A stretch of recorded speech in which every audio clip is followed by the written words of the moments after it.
Good afternoon. Welcome to Unfunny America, where we discuss journeys to success.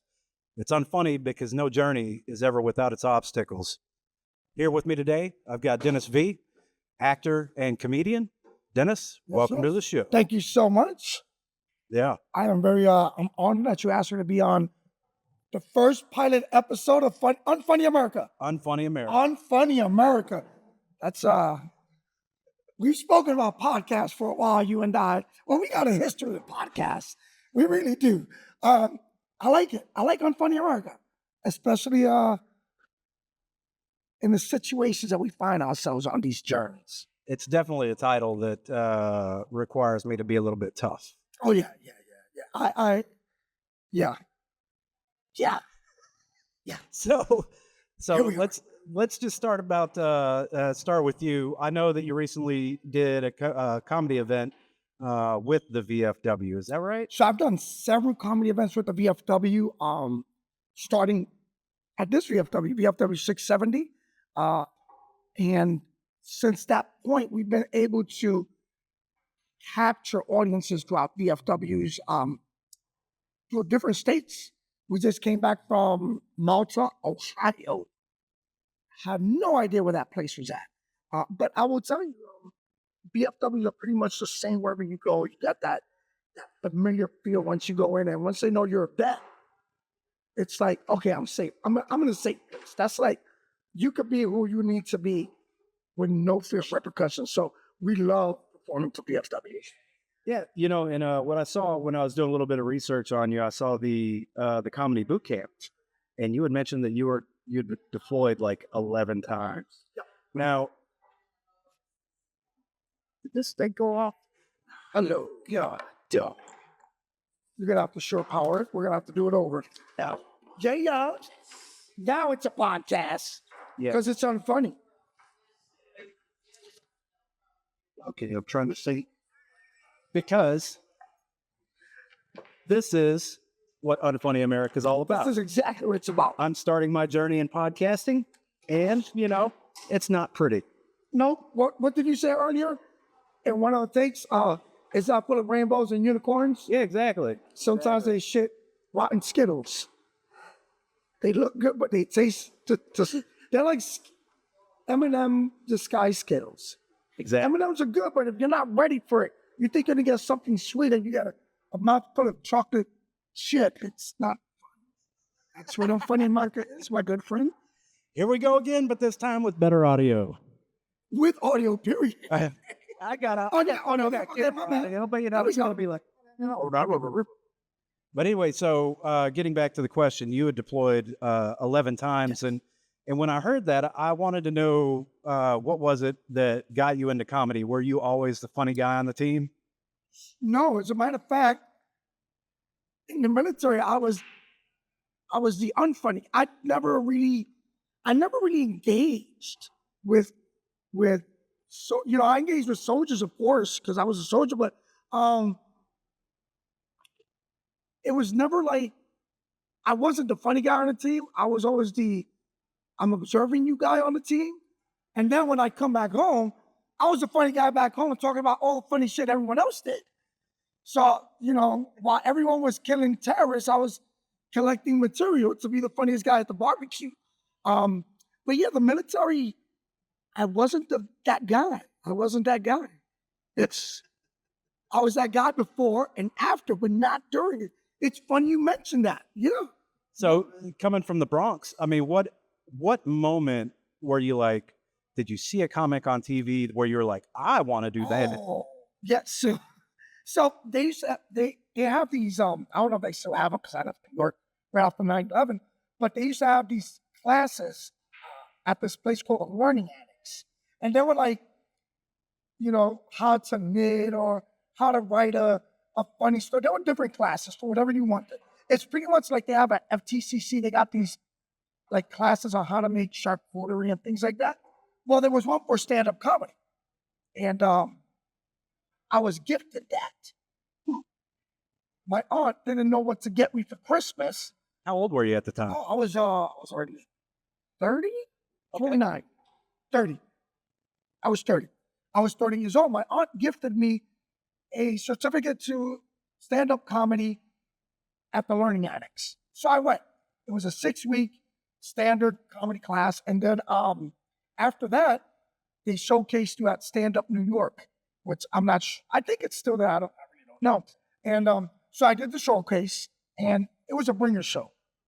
So being Puerto Rico, I was able to bring every Puerto Rican from my building and fill up that club. So it was kind of weird because, yeah, I was funny, but I didn't know I was funny because I brought people that knew me or I was funny. But the owner of the club asked me to work there. So I was kind of like a warm-up guy before the show. And this was February 2001, March 2001. Back then, there was a huge Latin comedy explosion. And I was riding that wave. And early September, they asked me to come out of this Latin showcase at Caroline's. I was like, okay, that's cool. I thought it was going to be like a Sunday show, which is never popular. Caroline's, huh? Yeah, Caroline's Comedy Club. That's a big club up there. Yeah, it closed.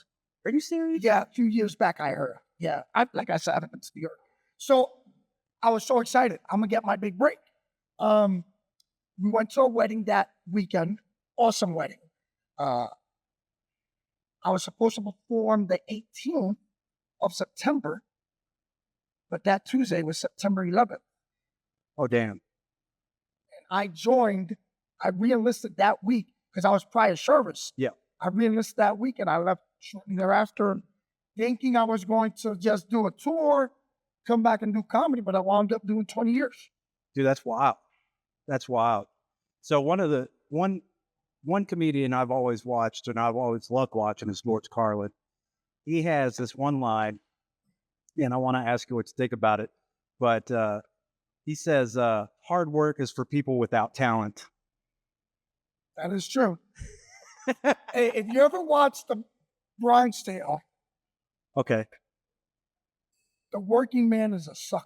I don't believe that, but that is the notion where if you don't have any talent to do anything else, you gotta work. But within comedy, like how much weight do you think that statement has? Oh, that is not true. You work. You lose money. This is a sucker's game. This is unfunny shit. Bro, okay. If your boss told you, hey, I want you to drive 3 hours and do a 5-minute job and drive 3 hours back, but I'm only going to pay you for those 5 minutes, what would you tell your boss? Yeah, I would tell them to fuck off. To fuck off. Bro, comedians will get in a car and drive 3 hours for a 7-minute open mic in a goddamn Chinese restaurant with no one in the audience and drive 3 hours back and talk about, man, I had a great set. Bro, this is not for the faint or the weak of heart. So you've got the military that you go into to work because you're not going to get rich, and then you have comedians. Brother, the perfect example is those two go hand in hand. Yeah. Because you do things. Let's say you go for a job. Let's say you graduate college and your first job is to be an accountant. And you go to the interview and the guy says, drop your pants, let me look at your asshole. How's that going to work out for you? Bro, we stand in line to let a guy look at our asshole, put a finger in our butthole, walk like a duck. Bro, this is like some kind of pervert shit. As long as they don't blow on it like a Coke bottle, I'm good. You're going to get yours blown on? Oh, man, this is bullshit. Bullshit. Bro, when we do things for the love of it, we will sacrifice our dignity. Yeah. Bro, because comedy is a undignified business. Yeah. Yeah. So I was thinking about today the components that actually make up comedy, people, performance, and preparation. How would you weight each of those, and how have those impacted what you got going? Preparation of performance. I will tell you that a lot of us, some of us can. There are some that can do it. Feel, oh, I can get on any stage and make anyone laugh. I'll just riff. And I've seen that. It's happened to me where it's just dead, dead audience. But when you have a funny set, you can at least get giggles. Giggles are important over silence. Sometimes giggles will keep you from quitting comedy. But at least I made 4 people giggle. Awesome. You brought those 4 people with you.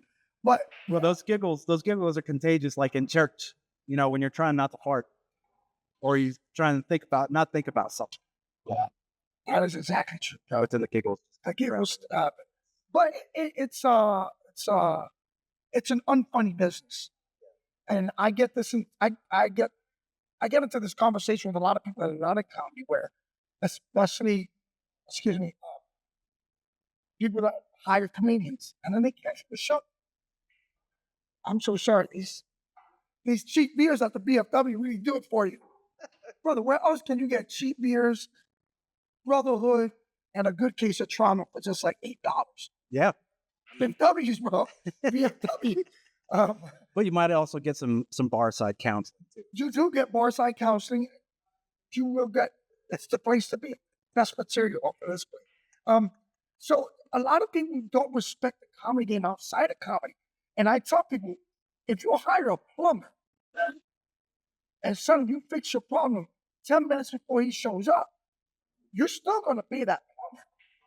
Brother, don't cancel a show. This is my time. That's because it's laughing. It's not a funny business. So have you ever been in that situation where Yes. you've been asked to do a job and they just didn't pay you? They don't. So that's a weird, in the beginning, it's kind of weird because you're just trying to get on stage. Oh, yeah. So you try to get on stage and you work with producers and bookers and they get you on stage and you do a show and it goes well, whatever the case may be. And you're kind of hanging around like, is he going to pay me or is he not going to pay me? Is he going to, and then the guy's like, man, good job, and walks away and you figure out, well, he's not going to pay me. So you just chalk it up as experience. But there comes a certain point where you're just like, I can't keep doing 3 shows. I don't care how much stage time you're giving me, because it goes back into my time and, at least being for my gas. I've driven 3 hours. And then the guy's like, oh man, great show, thanks, and walks away. I'm like, oh no, we're not doing this again. We're not. So that wasn't even a discussion leading up to it. Was there any pretext to set expectations? That is a hard part. That is a part of being, the hardest part about being a comedian is realizing your art, realizing your time cost, is having that conversation about money. That, I will say, is the hardest part. That was the hardest lesson I had to learn. And it's people outside the business that deal with these things that teach you. They're like, bro, how long does it take you to write a set? You pretty much writing all the time, every chance you get, you right. So if you had to quantify in hours, I'd say in a week, realistically, we're writing anywhere between 10 and 15 hours. And if you got a show that you want to write a good set, you're spending up to 20 hours writing. So you spend 20 hours writing. And then you get yourself to that show. You're not charging lawyer hours. They're just paying you for the show, but you got to kind of put into your perspective all the time you put into it, all the time you put into getting there, all the time. It adds up. So when they ask you, hey, how much for a set?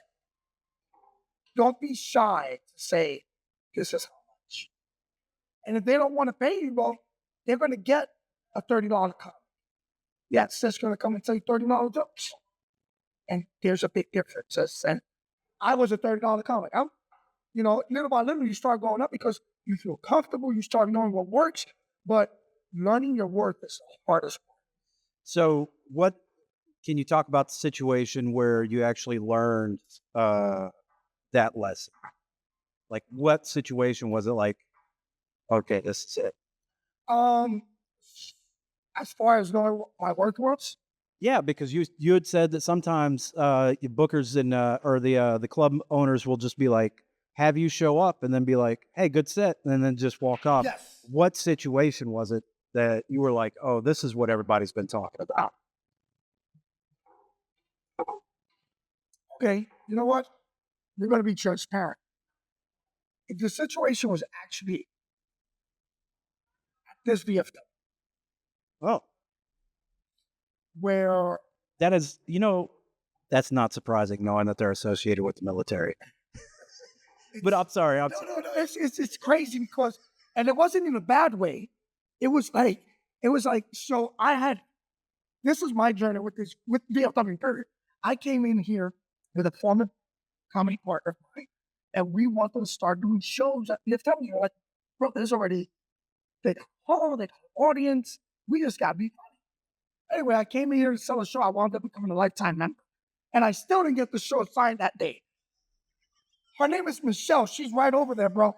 The canteen manager, bro, she hustled me to be a lifetime member. And I left here with no comedy show, book, nothing. I was like, I got hustled. What the? So we came here and So now you're just working off the fees? now I'm just worried about my time fees. So we came to an agreement on how much a show would run. And that was cool. I was like, okay, well, that's the most money I've ever seen for a show. Now, this included the other comics. It was still going to be more than that. I made a show. And before we got to do our show, a well-known comic did a show here at this VFW. Excuse me.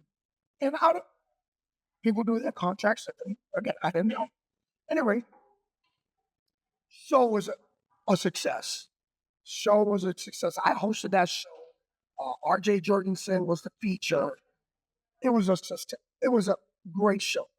Anyway, at the end of the day, that comic left with a substantial amount of money the door sales.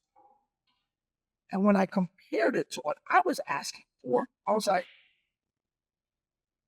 wait a minute, your whole lineup were my guys. We were paid well, but I was like, that's when I started learning, okay, now, understand this, if I'm doing a VFW show, 60% of the proceeds go back to the VFW. So I'm not going to walk away with all that money.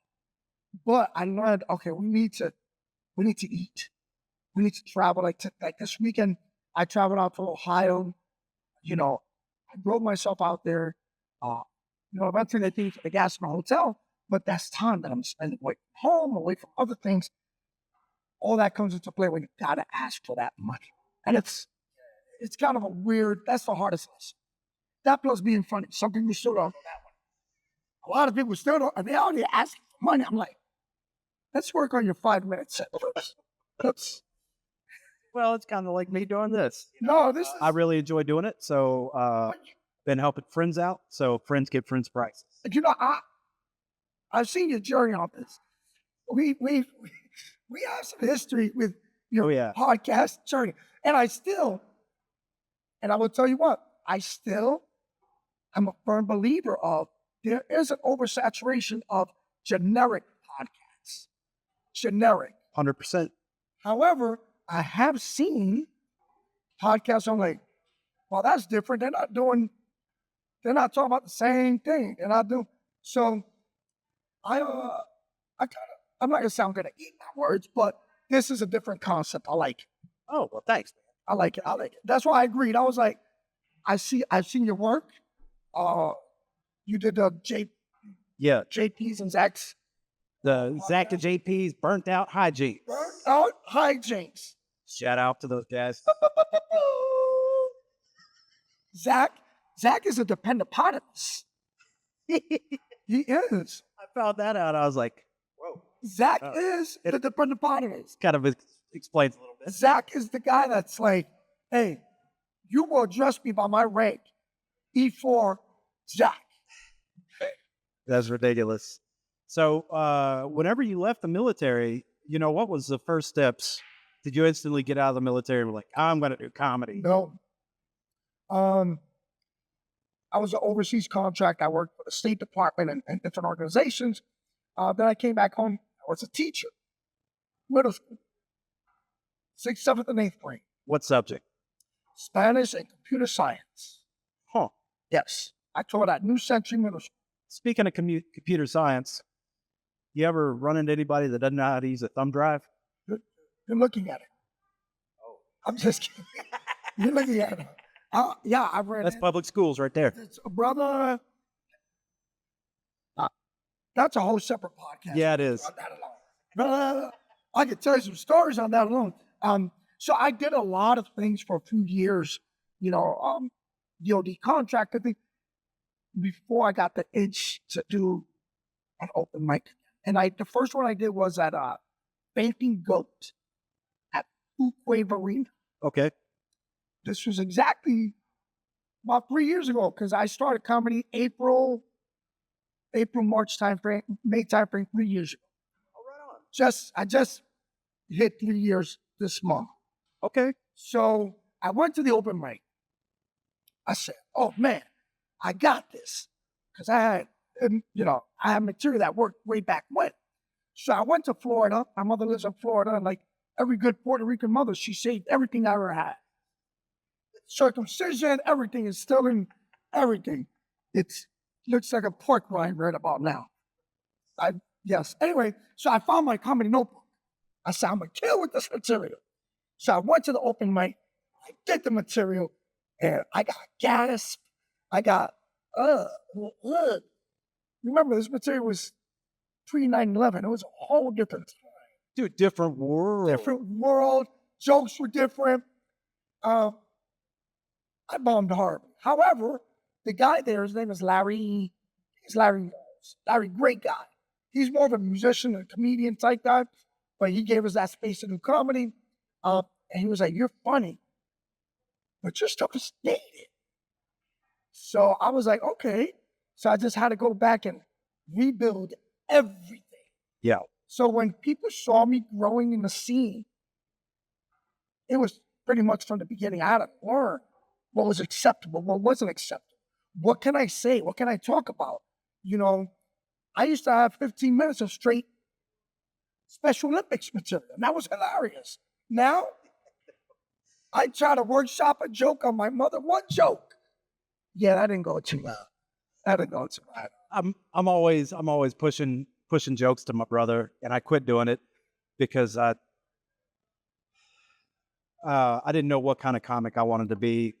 So I was pushing like story frame jokes, and he would text me back. He's like, "Where's the funny in this, man?" Like, and I'm just like, oh. But your family members will never find you funny.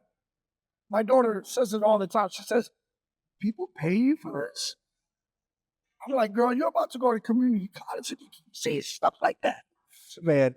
So my son knew that I was messing around doing comedy every once in a while, and he decided to take it to the classroom. And a girl was bent over, and he just he busted ass in our face, and I got called about it and everything. And I said, what were you thinking? He was like, "Oh, that's what comedians do, right?" I'm like, "No, man, no, that's what assholes do." That's what assholes do. But had you put a setup, that would have been funny. You just did the punchline, bro. No one got the joke. You ought to do the setup punchline. Come on, son. I taught you. I failed you. I didn't even think about attacking it from then, but now I'm gonna go back and just be like, "Hey, work on your setup." Work on your setup. Setup is golden. That's funny. Oh, man. So you went to the Fading Goat, and the guy said, "Hey, man, rework your material." How long after that did you see yourself become that guy telling people, "Hey, you just need to rework some stuff"? Oh, you know what?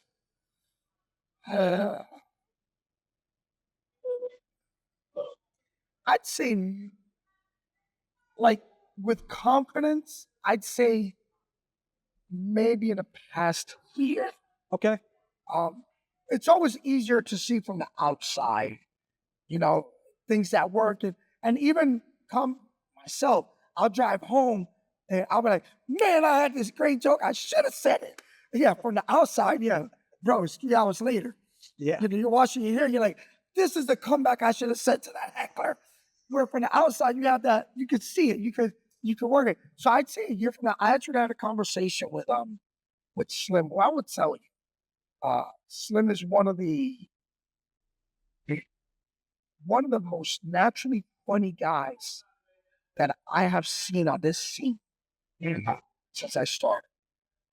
And he was like, I brought him onto this VFW tour, you know, performing in different VFWs, and he's never disappointed. And he's like, you're kind of like a mentor, which I don't see myself. But as an outsider, I could see how, you know, sometimes I'll give you good advice, none that I would take. I'm like, but I mean, I wouldn't listen to Dennis. I wouldn't date Dennis. I wouldn't give Dennis a kid. I wouldn't hire Dennis. I wouldn't interview Dennis, bro. But thank you so much. So speaking of Slim, the first time I saw him was at Heckler's, and he seemed like timid behind the mic. It was probably about a year and a half ago. I dropped out of the scene probably about a year ago. Willis says it best when he said that I've been comedy adjacent for a couple years. Yes. Even if we did the Divine Comedy, Dante's Inferno, in comedic format, you would be on the outer rings of the comedy now. Just looking, just watching. I'm not ready yet, but you've always been active and supportive, which is always appreciated. That is a thing. Slim, the only thing Slim needed, you're absolutely right. He was extremely timid. All he needed was big stage time. I will tell you what, Slim has killed here. Slim has killed at every VFW, but this weekend in Malta, Ohio, there was only one other black guy there. Slim had these people, brother, he had them dying from beginning to end. That big stage time is huge. There's a huge difference between the funniest guy at the barbecue and being funny in the streets. Well, and I'll be honest, that's one of the reasons that I didn't continue on in the comedy world, because I find myself funnier at barbecues than on the stage. I love being on the stage. Okay, you say I love barbecues. I was going to say, so do I. I love barbecues. Look, you can't see down here, but I've got lots of, I love barbecues and donuts. Oh no. No, got it. No, it's a micro penis anyway. So anyway, so now that you've gotten involved with the VFW, how has that impacted the trajectory of what you got going on? Tremendously. Like I said, we started at this VFW, then we performed at 6018. We performed out of state at different VFWs. It's a lot of people will say, "Oh, well, you're pandering to a demographic. They get your jokes, because it's a military humor is different." Mm-hmm. But if you go to our shows, it's very little. We will throw in military humor to start it off, but then we go into our set. It's very little. This has shown me. It's given me confidence. That's for one. Number two, it's shown me how to read people, how to connect. Because if you can connect with a person from Catula, Georgia, that was another crazy show, bro. I was in the middle of nowhere, Georgia, and I took an all-black comedy squad and Human Sanders, brother, and they all killed. So it shows me that funny is funny no matter where. We got there, just like Malta, I was like, oh my goodness. But I literally said, Bobby Henline, because we were performing for the Bobby Henline Foundation. I said, Bobby, what have you gotten into? What have you gotten into? Man, I was so wrong. It just shows you that people relate to the same thing when you're wrong.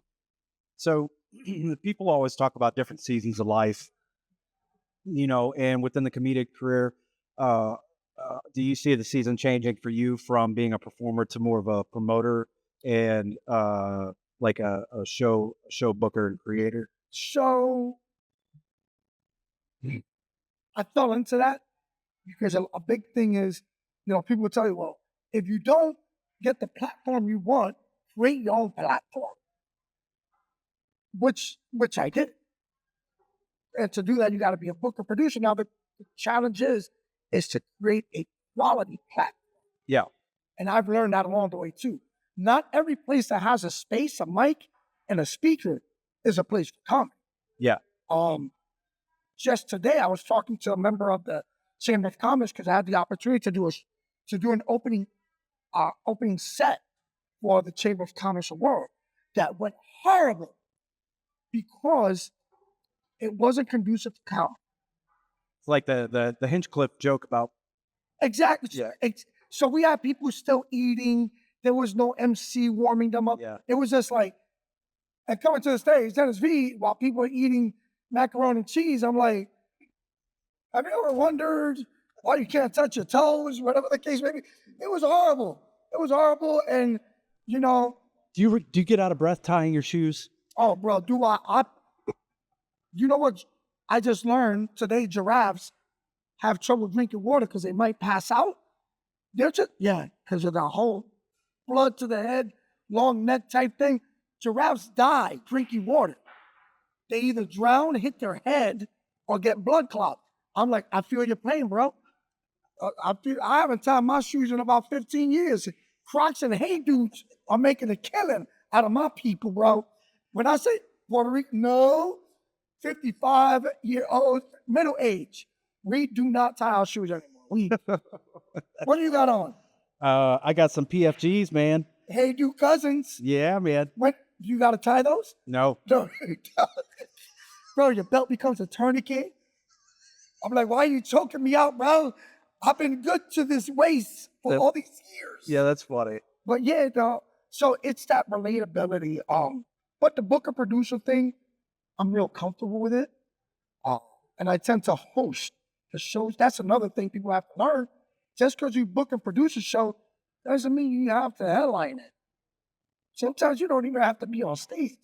I know a lot of booker producers that it's their show, damn it, they're going to headline it. Okay, I've seen you before. So what sort of advice would you have somebody that's getting into comedy or shifting from performing into booking? So getting into comedy, thick skin, and recognize talent and study the way they do it. I don't watch, it's so strange, I don't watch comedy at all because I don't want to steal a comedian's voice. I see comics that, I like this comic. And then when they do their set, I'm like, I could tell because it kind of sound like that comic. And it's nothing wrong with that. It's subconscious. But on the scene, study their tempo, how they, handle themselves on stage, how they tell a joke, because we get up there at the beginning and we just speeding through our set. We just walked up. Why is no one laughing? Well, you didn't give them a chance to laugh. You didn't give them a chance to get to. So study people. Don't be so anxious to be on a paid show or on a big stage. I want to be I want to enjoy the journey, bro. So Unfunny America, the journey's ugly, but enjoy it. Yeah. Because once you start getting paid and you getting on those stage, your failures are monumental. You are no longer a newbie. Now you're just a shitty comic. But if you go to an open mic and the joke doesn't land, or you go to these smaller, bar venues, the joke don't land, well, he's starting, he's still finding his way. But once you get on a big stage, you eat your balls, bro. You're just a shitty comic. Yeah. You're no longer learning, you're finding your voice, learning the craft. You've decided, I belong with the big boys. Now you can't go back. Now you can't go back. You can't go back to being a new comic. Because people have seen you and they're like, yeah, what happened? So along those same lines, what advice would you have for bookers and producers? Bookers and producers. So since I started this VFW thing, I don't want to say I've lost friends, but I've had relationships fractured. because they feel like they should be part of it. You have to book talent, not friends. People are paying. You know, we like to talk about time and money. Hey, my time. Yeah. People are paying, you know, for some of these shows with hiring vet comedians, they're paying up to $55 for a ticket. Damn. You know, and if I'm booking that show, I owe it to bring the best talent out there. You know, and that's a hard pill to swallow because you still want to be friends with people with, you know, and it's not that they're bad. Sometimes they're just not the person for that show. You know, there are rooms that I just look at, I'm like, I'm not even gonna host that show because nothing's gonna land just because of the vibe. Hold on. That is the biggest thing is you have to book talent, not friends. That's got to be rough. You know, defining those relationships. Some people have difficulties with change. You know, so It's hard. sometimes it's like they'll sing a little bit and then they'll get over it. Sometimes they don't. Sometimes they don't. It's I would say that's one of the most regrettable part of this journey. Yeah. I've had people I was close to that, and that's another thing. The comedy scene is really gossipy, so it'll get back to you. It'll get back to you. So and so is his feelings because I'm like, no, they don't understand this. You know, it's not going to work here. Yeah. So as we go ahead and wrap this up, would you like to give a shout out or let us know about anything that you've got coming up? So this will be published Monday. Monday. Okay. So you won't know that I'm doing the Kings of Comedy show on Saturday, and you won't know that I'm flying to Tampa to feature for Drew Hernandez, aka a combat vet. Yeah. Huge talent on the military veteran scene. So I'm featuring for him Sunday. You guys won't know that, but I will let you know if it's a good show. Just follow me. Coming up in the future, I would say my biggest show is I'm doing a Latin comedian show at the Vault. That is booked and produced by Joe Fuster. Okay. That's in Raleigh. And the 26th, I believe, in Norfolk, Virginia, I am hosting for Bobby Henline again. Nice. He asked me to come up and host for him, which is awesome. It's for a foundation, for his fundraiser, Bobby Henline Foundation. If no one knows his story, I spent a few hours with him this weekend. I will tell you, brother, if you ever wake up feeling sorry about yourself, spend a few hours with this guy, and you will live every day a different way. It was extremely inspiration. Right on. I'll look into that. But anyway, I want to say thanks for your time, man. Are you a member of the VFW? I am a member of the VFW. Michelle talked me into it last week. Man, Michelle, she's not gonna hear it. She got you too, Yeah. brother. She is rough. Huge shout out. Thank you so much. Yeah, man. Thanks to VFW for giving us the opportunity to do the show here. Yeah, for sure. Shout out to all the comedians and military vets out there. All They're right. doing great things. Thank you so much. Thanks, man. That's it. That's it for the inaugural show of Unfunny America. Thanks for tuning in.